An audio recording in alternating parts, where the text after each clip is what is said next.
Hello everybody, this is me Altamas Mansuri and you are watching educator Altamas 2.0। तो दोस्तों आज की इस क्लास में मैं मोस्ट इम्पॉर्टेंट, जिनका कोई दो राय नहीं है, 80% चांसेस हैं कि ये पेपर में आ सकते हैं। ठीक है, तो आप प्लीज़ इनको पेन डाउन कर लीजिए और जब पेपर दे के आइएगा तब बताइएगा कि सच में जो मैं बात कमेंट कर रहा था वो ऐसा था या फिर नहीं है। आप इन्हीं वीडियोज़ में आकर के कमेंट डाउन करके बताइएगा। तो दोस्तों जैसे जैसे मैं क्वेश्चन डिस्कस कर रहा हूं, आप मेरे इन सभी बातों को एक पॉइंट की फॉर्म में क्या कर लीजिए, नोट कर लीजिए। ठीक है दोस्तों, यहाँ पे है पहला क्वेश्चन है मोहम्मद बिन तुगलक से है, दिल्ली सल्तनत टाइम का पीरियड है। ठीक है, तुगलक वंश से रिलेटेड है। दोस्तों हमें पता है कि मोहम्मद बिन तुगलक इतने ज़्यादा इंटेलिजेंट होने के बावजूद भी क्या हो गए थे, वो फेल हो गए थे। ठीक है, तो इनके 4 रीजन थे। ठीक है, पहला इन्होंने क्या किया था कि दोआब के क्षेत्र में क्या कर दी थी, इन्होंने कर वृद्धि कर दी थी। ठीक है, दोआब का क्षेत्र क्या होता है दोस्तों, कमेंट करके जरूर बताएं। ठीक है, तो दोस्तों दोआब के क्षेत्र में इन्होंने क्या कर दिया था, कर की वृद्धि कर दी थी। दूसरा क्या है, इन्होंने राजधानी को परिवर्तित कर दिया था। क्वेश्चन यहां से भी पूछ सकता है कि इन्होंने राजधानी के परिवर्तन कहां से कहां किया, तो दोस्तों दिल्ली से कहां किया था, देवगिरी। कहां पे किया था, देवगिरी किया था। ठीक, तीसरा इनका फेलियर क्या रहा है, इन्होंने सांकेतिक मुद्रा चला दिए थे। तो दोस्तों इन्होंने सांकेतिक मुद्रा जब चलाया तो उससे हुआ क्या कि बहुत ज्यादा संख्या में, ठीक है, नकली सिक्के छपने लग गए। जब नकली सिक्के छपने लग गए तो आपको पता जाएगा सबके पास अच्छा खासा पैसा होगा, तो किसी को काम पे जाने की क्या आवश्यकता है। तो दोस्तों ये में इकोनॉमिक कॉन्सेप्ट है कि जब सबके पास बहुत अच्छा खासा पैसा हो जाएगा तो काम पे कौन जाएगा, तो ये अप एंड डाउन होना चाहिए।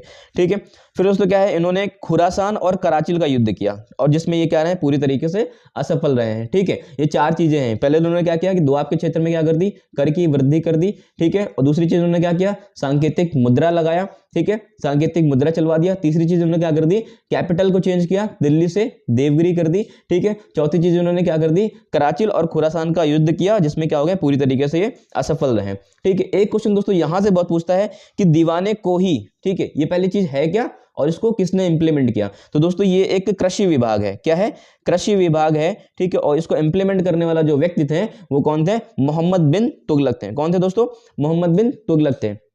फिर एक क्वेश्चन दोस्तों यहां से भी उठाया कि जो रेहला है, क्या है, रेहला पुस्तक है, ये किसने लिखी हुई है, तो दोस्तों इब्न बतूता ने लिखी हुई है। किसने लिखी हुई है, इब्न बतूता ने लिखी हुई है। ठीक है, और इब्न बतूता दोस्तों आए कहां से थे, मोरक्को से आए थे। कहां से आए थे दोस्तों, मोरक्को से आए थे। ठीक है, तो आप मुझे बताइएगा मोरक्को किस कॉन्टिनेंट की कंट्री है। ठीक है, फिर दोस्तों मैं बात कर लेता हूं दूसरे सबसे इंपॉर्टेंट टॉपिक जो कि है फिरोज शाह तुगलक से है। कहां से है, फिरोज शाह तुगलक। ठीक है, फिरोज शाह तुगलक ने क्या किया था, ब्राह्मणों के ऊपर क्या लगाया था, जजिया कर लगाया था। आप इसको नोट कर लीजिए। ठीक है, पूछेगा कि दिल्ली सल्तनत काल का वैसा कौन सा शासक था जिसने ब्राह्मणों पर क्या लगाया था, जजिया कर लगाया था। और इसको हटाने वाले व्यक्ति का नाम भी लिखिएगा, कमेंट करके आप बताइए कि किसने जजिया कर को हटाया था। ठीक है, ब्राह्मणों के ऊपर से।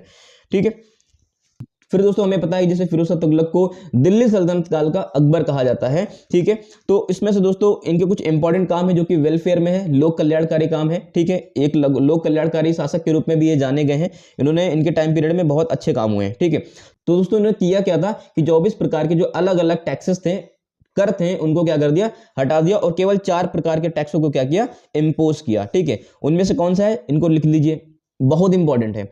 खम्स, खराज, जजिया, ज़कात। खम्स, खराज, जजिया, ज़कात। खम्स दोस्तों क्या है, खम्स कौन सा टैक्स होता है, जो युद्ध से लेटा हुआ है। क्या, युद्ध से लूटा हुआ जो पैसा है, ठीक है, उसको हम लोग क्या बोलते हैं, खम्स है। ठीक है, खराज क्या है, जो लगान, क्या चीज, जो लगान कृषि से लगाई जाती थी, कृषि से थी। ठीक, उसका कितना, 1/3 से लेकर के 1/5 रेशियो तक की वो देना होगा। ठीक है, खम्स हो गया युद्ध में लड़ा हुआ पैसा। ठीक है, और खराज क्या हो गया, लगान से आया हुआ पैसा। जजिया क्या है, ठीक है, जजिया क्या है कि जो गैर मुस्लिम लोग होते थे उनके ऊपर क्या करते थे, ये टैक्स इंपोज करते थे। और ज़कात क्या है, ज़कात दोस्तों 2.5% टैक्स था जो कि टोटल इनकम का आपको देना होता था। मतलब कि अगर आपने 100 रुपए कमाए हैं तो 100 का आपको 2.5% क्या करना होगा, 2.5 रुपया ज़कात देना होगा। ठीक है, फिर दोस्तों इसमें से एक और इंपॉर्टेंट टॉपिक है दीवाने बंदगान। दोस्तों पता क्या है, ये शासक के बारे में नहीं पूछते हैं, ये उनके टर्मिनोलॉजी के बारे में पूछते हैं। ठीक है, उनके आर्किटेक्चर क्या थे, उनकी वास्तुकला क्या थी। ठीक है, उनके टाइम पीरियड में आर्थिक व्यवस्था कैसी थी, है ना, राजनीतिक व्यवस्थाएं कैसी थी, ये सारी चीजें हैं। तो दोस्तों इसमें आप लिख लिए दीवाने बंदगान। ठीक है, दीवाने बंदगान दोस्तों है क्या, ये दासों के रहने के लिए क्या है, एक स्थान था, यहाँ पे दास रहते थे। ठीक है, 1,80,000 दासों को रुकने के लिए उन्होंने क्या बनाया था, दीवाने बंदगान बनाया था। क्वेश्चन पूछेगा दीवाने बंदगान क्या है, दूसरा क्वेश्चन यहां से क्या बन सकता है, दीवाने बंदगान को किसने लगाया या फिर किसने उनको लेकर के आया। ठीक है, फिर दोस्तों क्वेश्चन पूछेगा दीवाने खैरात क्या है, ठीक है, आर्थिक सहायता देना, क्या कहते हैं ना, फाइनेंशियली सपोर्ट देना, जैसे कि आजकल ये पेंशन मिलती है ना, वृद्धा पेंशन योजना, ये सारी चीजें हैं ना, ठीक है, तो इसको क्या दीवाने खैरात, ठीक है, जो आर्थिक सहायता करते थे राजा लोग, ठीक है। फिर एक होता है दारुल शफा, ठीक है, इस वर्ड को आप देख लीजिएगा, दारुल सफा। दारुल सफा क्या है, एक खैराती अस्पताल है, क्या है दोस्तों, खैराती अस्पताल है जहां पे मुफ्त में इलाज करवाया जाता था, ठीक है।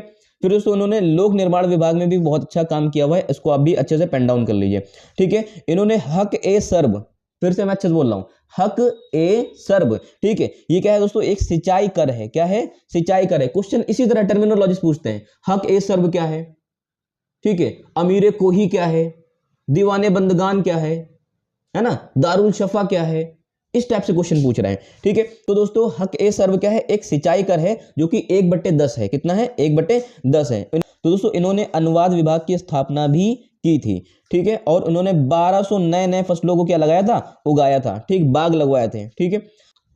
एक क्वेश्चन दोस्तों यहां से पूछता है कि उसके समय में, इसको उसके मतलब ये सभी चीजें मैं फिरोज शाह तुगलक के बारे में बता रहा हूं, ठीक है। उसके समय में मुख्य वास्तुकार कौन था, ठीक है, मलिक गाजी सहना। कौन थे दोस्तों, मलिक गाजी सहना एक आर्किटेक्चर थे, एक वास्तुकार थे, किसके टाइम पीरियड में, फिरोज शाह तुगलक के टाइम पीरियड में, ठीक है। किसने सिक्कों पर खलीफाओं के नाम को अंकित करवाया, ठीक है, तो फिरोज शाह तुगलक ने कराया। तो दोस्तों फिरोज शाह तुगलक ने क्या कराया था, खलीफाओं के नाम को क्या कराया था, सिक्कों पर अंकित कराया था, ठीक है। किस दोस्तों क्वेश्चन पूछेगा कि अशोक स्तंभ को दिल्ली कौन लाया था, ठीक है, तो मेरठ से और टोपरा से, ठीक है, फिरोज शाह तुगलक ने क्या किया था, लेकर के आए थे उनके स्तंभ को, ठीक है, और दिल्ली में लेकर के आए थे, ठीक है। महरौली पिलर क्या है दोस्तों, इसके बारे में आप हमें बताइए कमेंट में। फिर दोस्तों क्वेश्चन पूछेगा कि फतवात फिरोज शाही क्या है, ठीक है, फतवात फिरोज शाही क्या है, तो दोस्तों ये बायोग्राफी है, ठीक है। पूछेगा क्वेश्चन दोस्तों क्वेश्चन पूछेगा कि ऑटोबायोग्राफी है या फिर बायोग्राफी है, तो दोस्तों ये क्या है, ऑटोबायोग्राफी है, जो कि फिरोज शाह तुगलक ने खुद ही अपने हाथों से लिखा है, ठीक है। फिर क्वेश्चन कहता है कि तारीख ए फिरोज शाही, ये सारे इंपॉर्टेंट क्वेश्चन है, आप इनको अच्छे से नोट कीजिएगा, ठीक है। तारीख ए फिरोज शाही देखो क्या है, ये बर्नी के द्वारा लिखी गई है, क्या है, बर्नी के द्वारा लिखी गई कृत्य है, ठीक है। दोस्तों एक क्वेश्चन और है, जरा आप इसको अच्छे से लिख लीजिएगा स्टार मार्क लगा करके, मदद ए मास क्या है, क्या दोस्तों, मदद ए मास क्या है, आप ये हमें कमेंट में बताइएगा। इसको एक बार अच्छे से देख लीजिए, ठीक है, और फिर दोस्तों मिलते हैं आपको नेक्स्ट वीडियो में बहुत ही जल्दी, ठीक है, एक और इससे ज्यादा रेलेवेंट वीडियो के साथ में। तो प्लीज दोस्तों आपको मैंने जितने सारे पॉइंट बताए हैं आप ये सभी क्या कर लीजिए, पेन डाउन कर लीजिए, definitely it will help you lot in your upcoming examination. तो thank you so much for watching, और हाँ अगर चैनल पर नए हो तो प्लीज चैनल को सब्सक्राइब कर लीजिएगा। Thank you.